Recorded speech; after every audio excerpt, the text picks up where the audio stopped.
Until the turn of the century, soaps and telenovelas were pretty much exclusively heterosexual. These shows depicted a world filled with betrayal, intrigue, cheating, and generally wild and extreme storylines. And while all of that was fine, being queer was not. In the last 20 years, however, there has been a shift with queer representation rising dramatically and with mixed results.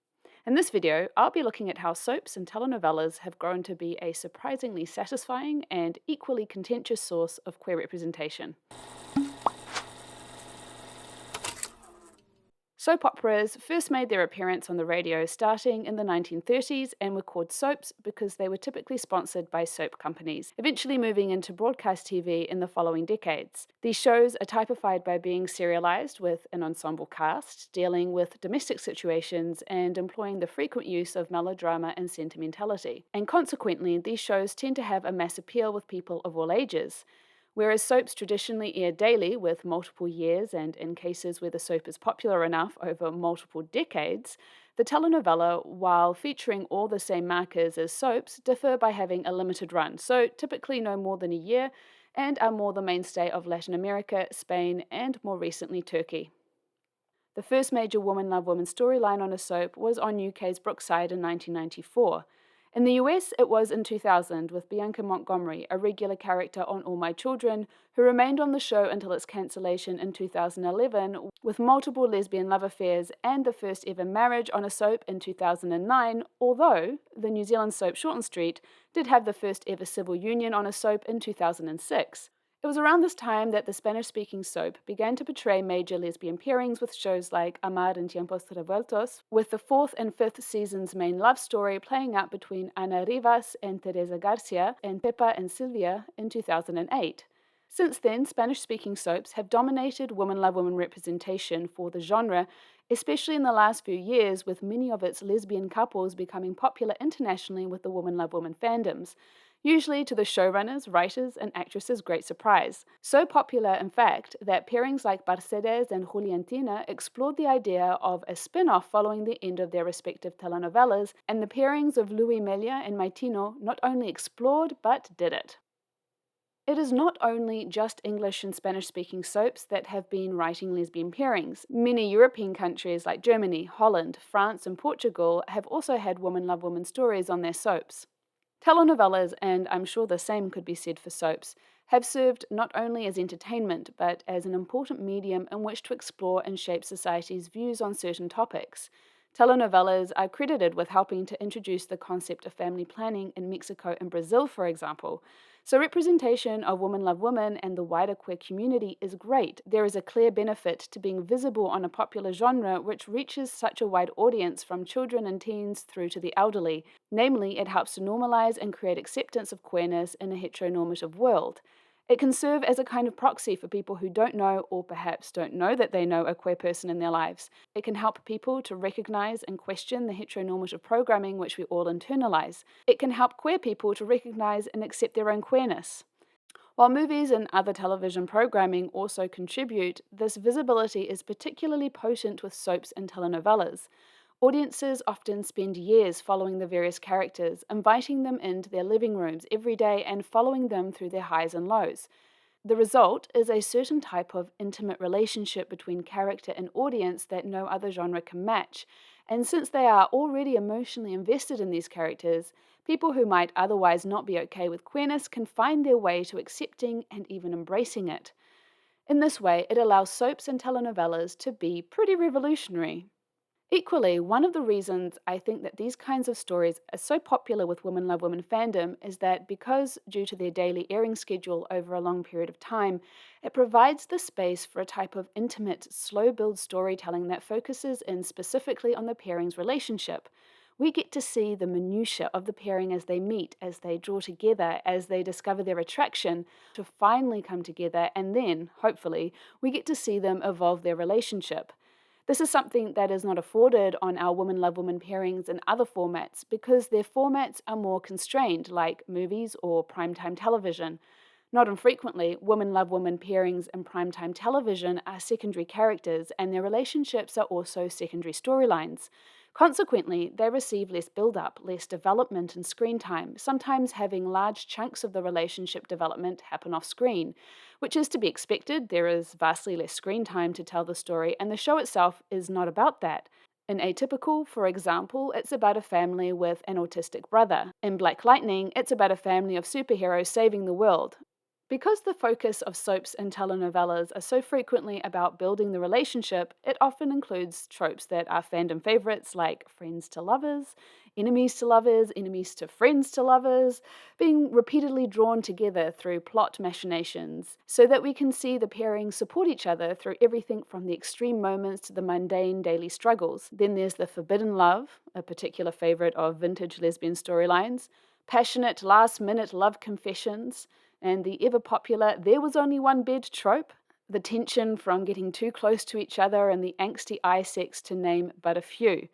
It offers the space and time to indulge in seeing queer love unfold in all its heightened, tension-filled deliciousness with all its pathos that no other format can match. But it is a double-edged sword, and the markers of the genre have also been part of its limitation. For all the good tropes that exist out there in Soapland, there are just as many bad ones, some that seem particularly egregious because there is a clear pattern that emerges when watching multiple of these storylines because they crop up constantly. The obvious and all too common bury your gaze rears its unsurprising head here, as it does in any media depicting queer characters. To name just a few, Bianca's first love died tragically, as did her last love on All My Children. Coronation Street killed off at least two queer characters that I know of as recently as the ship Kana in 2019, one from a building blowing up and another from a building collapsing. Ses Hermanas killed off Celia's first love, and after a particularly harrowing storyline also killed off the love of Celia's life, Aurora. Perhaps the one that I remember most viscerally, because in 2009 it was my first time watching a queer lady on a soap die, the horrific, deadly shooting of Sylvia in her wedding dress when she catches a stray bullet. These experiences and others outside of the genre have led vocal fans to Twitter to let the showrunners of soaps and Women Love Women storylines know just how terrible this trope is, which is probably why Barceres made it out alive against all odds, despite the generally dark tone of the show that almost certainly spelled tragedy.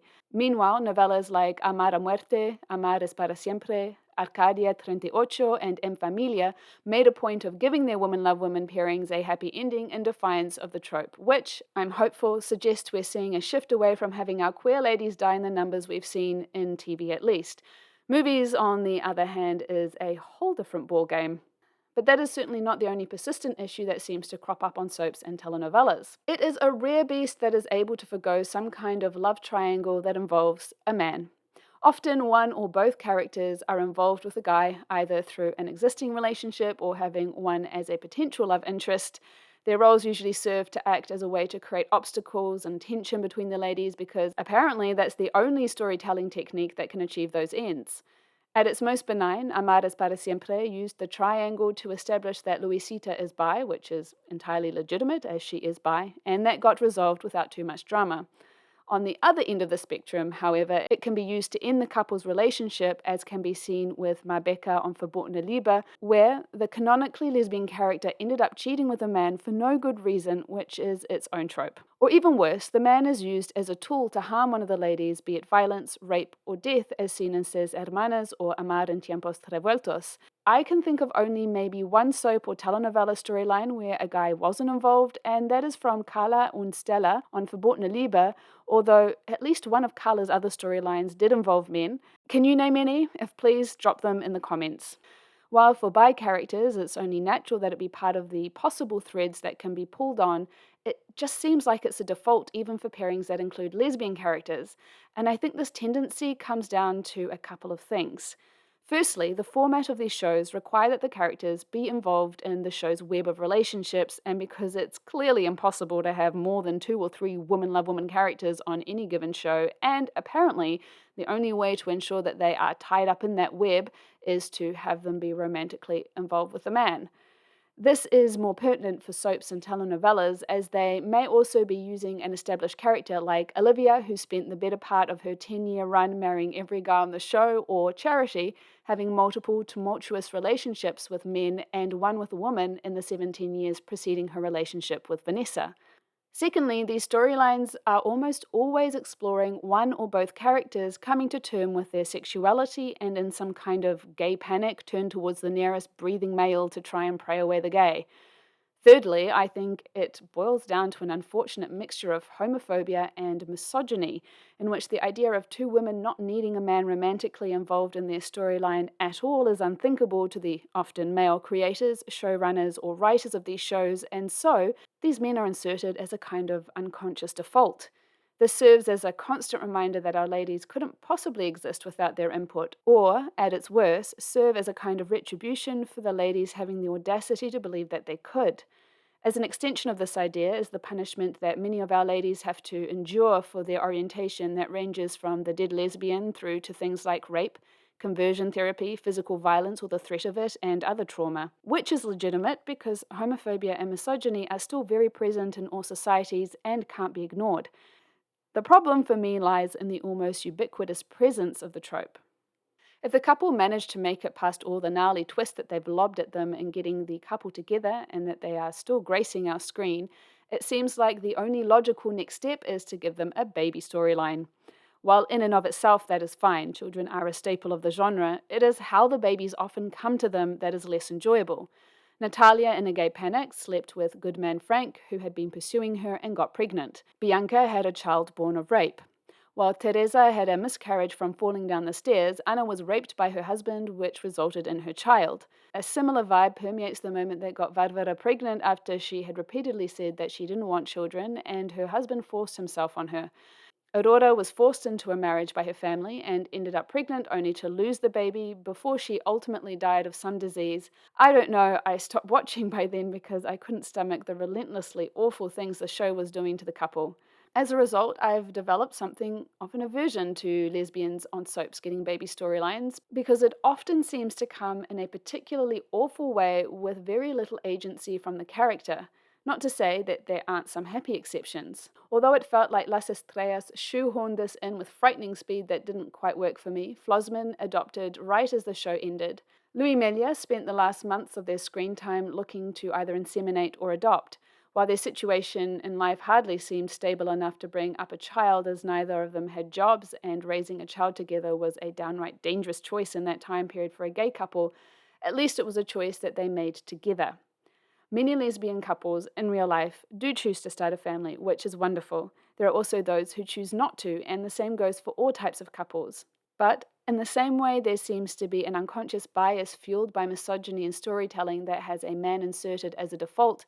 There also seems to be an unconscious default that any woman, be it straight or queer, must need babies in order to legitimize their womanhood, which naturally or perhaps especially extends to two women in a relationship together. And while certain shows like Amar a Muerte didn't include that particular trope, most likely because of the age of the couple, or Maitino because they left the show almost as soon as they definitively got together, of the shows I've watched, the scale is decidedly tipped in the other direction. So we have a genre that gives us all the feels with a deep dive into the emotional landscape of woman love stories in a way that no other genre can, while simultaneously giving us tired, recycled tropes. Is it any wonder that soaps and telenovelas are both loved and reviled in the same breath? What I would like to see is the genre grow beyond these repetitive beginnings.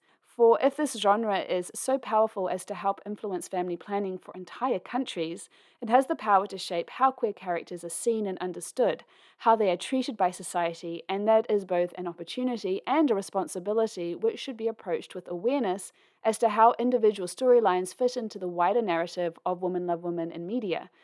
Let rip with your thoughts in the comments below. Do you agree with my assessment or do you disagree?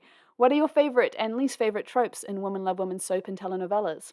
If you like this type of content, like and subscribe. Until next time, lady lovers.